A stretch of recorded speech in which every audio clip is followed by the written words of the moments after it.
दोस्तों एक बार फिर आपका स्वागत करते हैं हमारे YouTube चैनल स्टडीज़ लाइफ में। दोस्तों इंग्लिश ग्रामर सीरीज़ की बाकी एपिसोड्स को देखने के लिए आप आई बटन पर क्लिक कर सकते हैं या फिर डिस्क्रिप्शन बॉक्स में दिए गए लिंक से भी जाके उन्हें देख सकते हैं। तो दोस्तों इस वीडियो में आपको बताने वाले हैं देयर का प्रयोग। तो बने रहिए हमारे साथ इस वीडियो में और इस वीडियो को आगे देखते रहिए।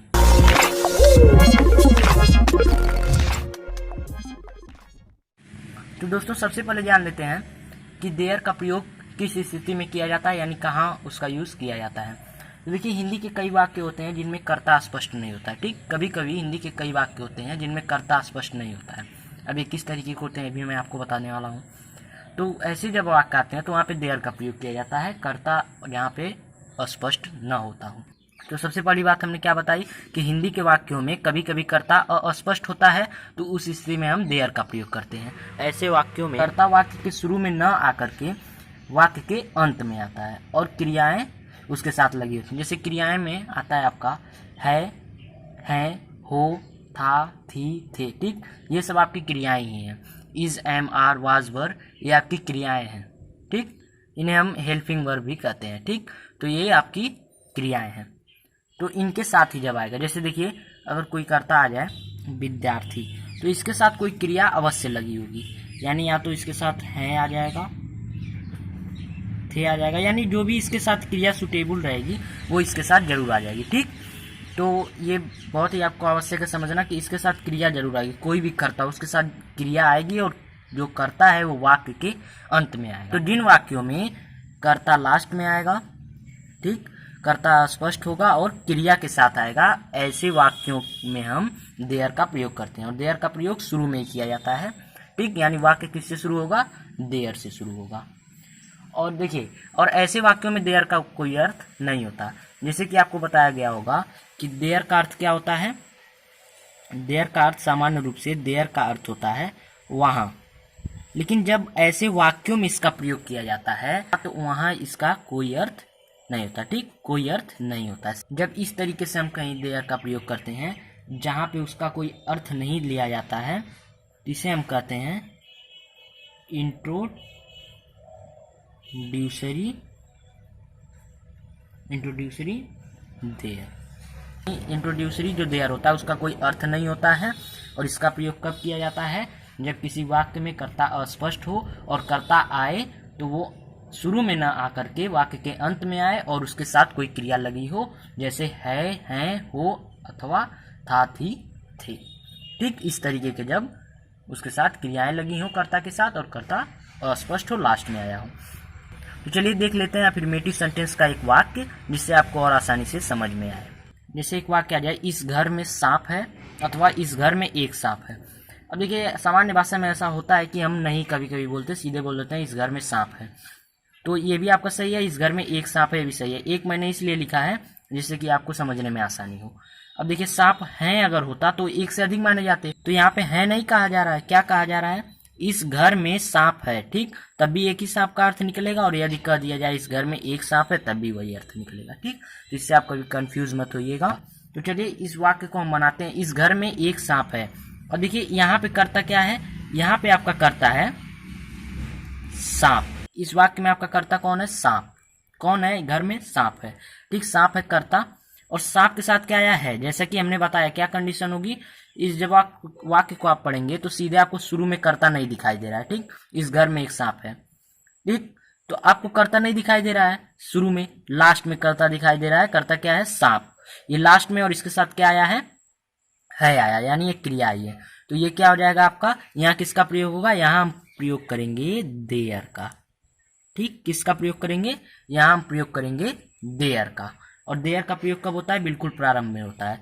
तो इसके लिए आप रूल भी लिख लीजिए, जहाँ भी इस तरीके का वाक्य है, जैसे कि कर्ता लास्ट में हो, उसके साथ कोई क्रिया आती हो और कर्ता अस्पष्ट रूप से न हो, कर्ता प्रारंभ में न हो, जिस वाक्य में, वहाँ हम किसका प्रयोग करते हैं, देयर का। तो देयर का प्रयोग करने के लिए, अफर्मेटिव वाक्य बनाने के लिए क्या रूल है, सबसे पहले आपको लिखना होगा देयर। ठीक, देयर का प्रयोग प्रारंभ में होता है और यहाँ देयर का कोई अर्थ नहीं है। तो देयर, उसके बाद आपको लिखना है इज, एम, आर, मतलब जो भी हो, ये क्या होगा आपका हेल्पिंग वर्ब, यानी जो भी कर्ता के साथ आए। जैसे सांप है है यहाँ क्या हो गया, हेल्पिंग वर्ब, वो लिख लेना है। आगे लिखना है आपको सब्जेक्ट, यानी जो करता है उसे लिख देना है। उसके आगे आपको बढ़ना है, कर्ता के बाद आपको लिखना है कॉम्प्लीमेंट, यानी जो भी बचा है, और लास्ट में फुल स्टॉप, और इसी के साथ आपका वाक्य बन जाएगा। तो चलिए इसको बना के देखते हैं। सबसे पहले आपको क्या लिखना है, सबसे पहले आपको लिखना है, यहाँ मैं रहने देता हूँ इसे, सबसे पहले आपको लिखना है देयर, क्या हो जाएगा, देयर। उसके बाद इज, एम अथवा वाज वर जो भी हो हेल्पिंग वर्ब उसे लिखना है। तो यहाँ क्या बात की जा रही है, एक सांप है का अंग्रेजी क्या होता है, इज, देयर इज, यानी ये भी हो गया, ये भी हो गया। अब इसके बाद आपको क्या लिखना है, सब्जेक्ट। सब्जेक्ट क्या बताया हमने, सांप, ठीक, और कितने सांप है, एक सांप है, तो ए स्नेक, तो हो गया देयर इज ए स्नेक। उसके बाद लास्ट में कॉम्प्लीमेंट और फुल स्टॉप। तो कॉम्प्लीमेंट आपका क्या हो जाएगा, किसका किसका स्पेलिंग बन गया आपका, देयर, इसका तो कोई अर्थ नहीं है यहाँ पे। इज यानी है, ए स्नेक यानी एक सांप, ठीक, इतना का आपका ये अनुवाद हो चुका। अब इस घर में आगे क्या बन रहा है हमारा, इस घर में यानी इन, इस का अंग्रेजी होता है दिस, ठीक, इन दिस, घर का अंग्रेजी हाउस, और लास्ट में क्या हो जाएगा आपका फुल स्टॉप, ठीक। इस तरीके से वाक्य आपका पूरा हुआ कि इस घर में एक सांप है, there is a snake in this house, ठीक, ये हो जाएगा आपका वाक्य। चलते हैं आगे। जैसे वाक्य एक और आपको मिल जाए, तुम्हारे कमरे में 4 दरवाजे हैं, इसके लिए भी सेम रूल लागू होगा। सबसे पहले हम क्या लिखेंगे, देयर, तो यहाँ लिख देते हैं सबसे पहले हम देयर। उसके बाद इज, एम अथवा आर या फिर वाज वर्ब जो भी आपका हेल्पिंग वर्ब हो। दरवाजे हैं यानी बहुवचन, क्या हो जाएगा, आर, देयर आर। उसके बाद सब्जेक्ट कौन है, दरवाजे, ठीक, सब्जेक्ट लास्ट में आएगा, ध्यान दीजिएगा। 4 दरवाजे, ठीक, एक दरवाजे की बात नहीं हो रही है, 4 दरवाजे यानी 4, दरवाजे का स्पेलिंग होता है डोर, ठीक, यानी डोर्स।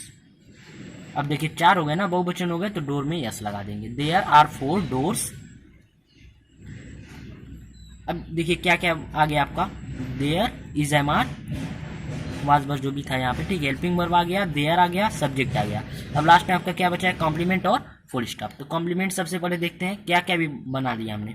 आर है हो गया, डोर्स दरवाजे हो गया, 4 यानी 4 दरवाजे, ठीक, ये हो गया।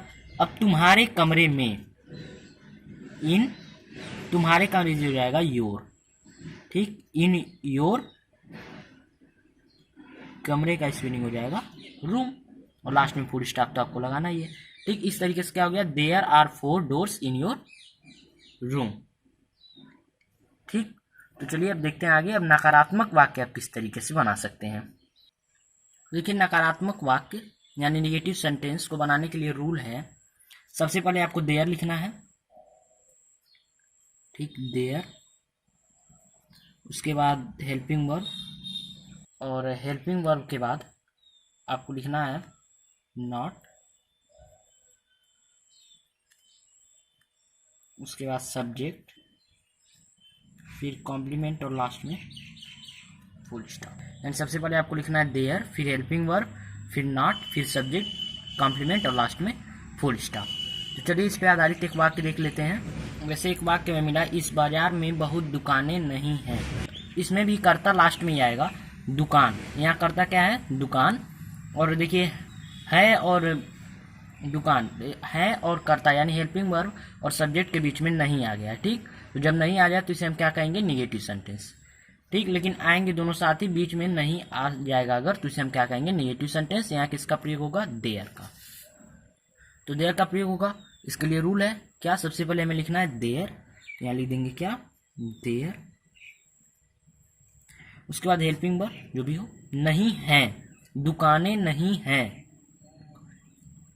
सॉरी यहाँ भूल गया था मैं, दुकानें नहीं हैं, कई सारी दुकानों की बात हो रही है, तो इसके लिए आप क्या लिखेंगे, आर। ठीक, ये भी हो गया, ये भी हो गया। आगे चलते हैं, नॉट नहीं है तो क्या लिख देंगे, नॉट। अब सब्जेक्ट, सब्जेक्ट क्या है, दुकानें, बहुत दुकानें। ठीक, बहुत का हम लिख देंगे मेनी, मेनी माने बहुत, दुकानें का हो जाएगा शॉप। उसके आगे हम लगा देंगे यस। यस क्यों के लिए, यस क्यों, क्योंकि बहुत, बहुत यानी एक से अधिक है, तो जब एक से अधिक है तो क्या हो जाएगा, बहुवचन हो जाएगा, और जब बहुवचन हो जाएगा तो क्या लिख देंगे यहाँ पे हम, यस लिख देंगे, यानी क्या हो गया, shops. There are not many shops. ठीक, सब्जेक्ट भी हो गया, दुकानें सब्जेक्ट था, हो गया। लास्ट में कॉम्प्लीमेंट और फुल स्टॉप। अब देखते हैं किसका किसका हमने बना लिया मीनिंग। कि सबसे पहले हमने क्या बनाया, देयर का कोई अर्थ नहीं है, आर है हो गया, नॉट नहीं हो गया, बहुत दुकानें यानी मेनी शॉप्स, ये भी हो गया, इस बाजार में, इस बाजार में यानी कि इन, इसका अंग्रेजी हमने बताया क्या, दिस, इन दिस, बाजार का अंग्रेजी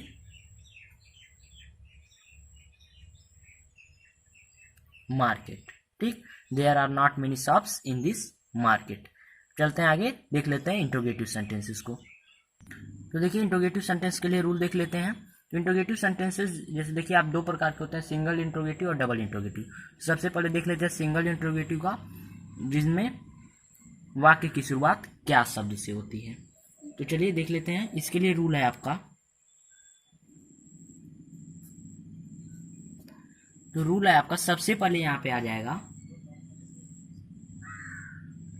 हेल्पिंग वर्ब, उसके बाद देयर। ठीक, देयर के बाद सब्जेक्ट, और उसके बाद कॉम्प्लीमेंट, और लास्ट में क्वेश्चन मार्क। ठीक, इस तरीके से वाक्य बनेगा। तो चलिए एक वाक्य देख लेते हैं। जैसे एक वाक्य में मिला, क्या इस जंगल में जंगली जानवर हैं। तो सबसे पहले रूल देख लेते हैं, क्या है, हेल्पिंग वर्ब। तो लास्ट में हेल्पिंग वर्ब है हमारा है, जंगली जानवर हैं यानी बहुवचन, है का स्पेलिंग क्या हो जाएगा, ARE। ठीक, आर, उसके बाद देयर, आर देयर। उसके बाद हमें क्या ढूंढना है, सब्जेक्ट। सब्जेक्ट बिल्कुल साथ आएगा क्रिया के, क्रिया यानी हेल्पिंग वर्ब है। तो जंगली जानवर, ठीक, जंगली जानवर यानी वाइल्ड एनिमल्स। ठीक, है की बात हो रही है यानी एक से अधिक। तो there, sorry, are there wild animals. ठीक, यस लगा देंगे क्योंकि है, एक से अधिक की बात हो रही है। सब्जेक्ट भी हो गया। ठीक, अब लास्ट में कॉम्प्लीमेंट, क्या क्या हमने बनाया, आर यानी है, देयर का यहाँ कोई अर्थ नहीं है, वाइल्ड एनिमल्स जंगली जानवर, और क्या का स्पेलिंग नहीं बनता है, कहाँ, जब हम सिंगल इंट्रोगेटिव का वाक्य बनाते हैं तब। ठीक है, हमने पहले भी बताया है। इस जंगल में, तो इन, इसका अंग्रेजी दिस, इन दिस, जंगल का स्पेलिंग क्या हो जाएगा, फॉरेस्ट। ठीक, अब देख लेते हैं दूसरा वाक्य जो कि होगा डबल इंट्रोगेटिव का। तो डबल इंट्रोगेटिव के लिए सबसे पहले रूल जान लेते हैं। सो फ्रेंड्स, डबल इंट्रोगेटिव के लिए रूल है, सबसे पहले आपको लिखना होगा क्वेश्चन वर्ड। क्वेश्चन वर्ड के बाद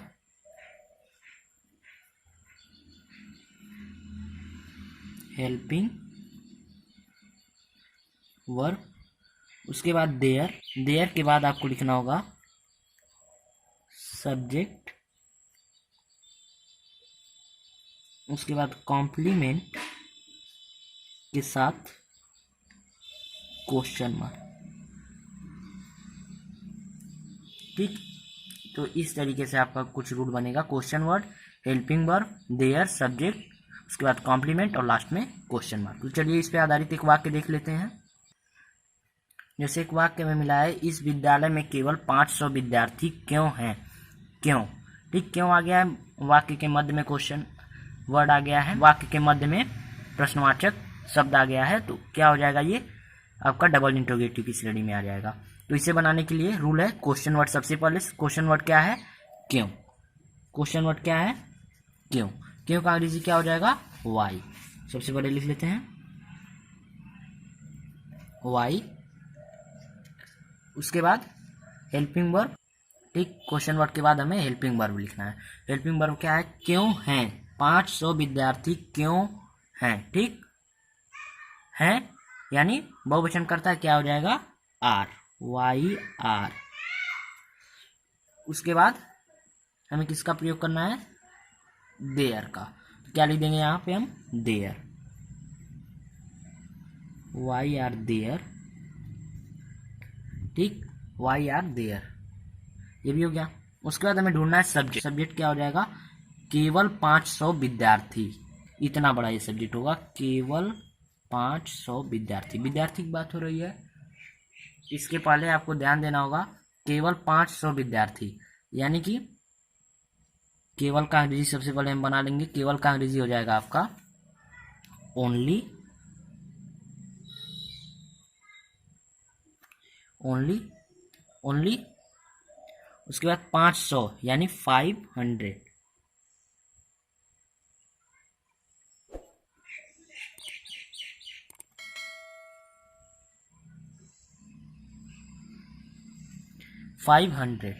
ठीक, तो यहाँ पे एक बात ध्यान दीजिएगा कि 500 इसको आप हंड्रेड्स नहीं लिखेंगे, यानी कि 5 है तो इसको हंड्रेड्स नहीं लिखेंगे।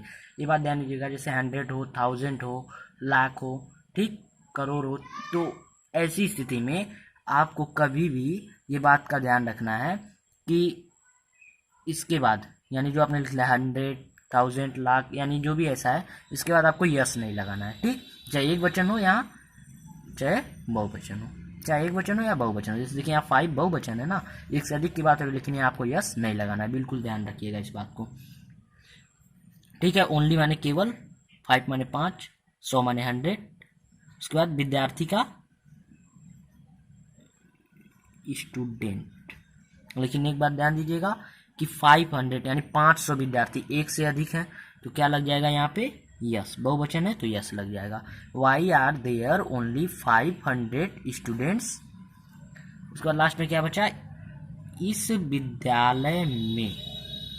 इस विद्यालय में, तो इस विद्यालय में, इसको लिखने के लिए हम क्या लिख देंगे? इन। इसका अंग्रेजी क्या बताया हमने? दिस। इन दिस विद्यालय यानी स्कूल। सॉरी, माफ कीजिएगा। तो क्या हो गया? इन दिस स्कूल। ठीक, ये थोड़ा फ्रेम से बाहर चला गया था। इन दिस स्कूल। तो इस तरीके से आपका कुछ वाक्य बनेगा। एक बार पूरा हम दिखा देते हैं। Why are there only 500 students in this school, और लास्ट में आपको क्वेश्चन मार्क लगाना है। बिल्कुल ध्यान रखिएगा। दोस्तों, आप स्क्रीन पे आ रहे इमेजेस का स्क्रीनशॉट ले सकते हैं या फिर डिस्क्रिप्शन बॉक्स में दिए गए लिंक से जाकर उन्हें डाउनलोड भी कर सकते हैं, जिससे आप इनका यूज़ बाद में स्टडी के लिए कर सकें। दोस्तों, अगर आपने अभी तक हमारे चैनल को सब्सक्राइब नहीं किया है तो सब्सक्राइब जरूर कर लीजिए, जिससे हमारे द्वारा अपलोड किए गए वीडियोज़ की जानकारी आपको सबसे पहले मिले। अगर ये वीडियो आपको अच्छा लगा तो लाइक और इसे अपने दोस्तों के साथ शेयर जरूर कीजिएगा। अगर आपके पास कोई सुझाव या शिकायत है तो कमेंट जरूर कीजिएगा। सो बाय फ्रेंड्स, मिलेंगे अगले वीडियो में। तब तक के लिए कीप वॉचिंग, कीप स्माइलिंग।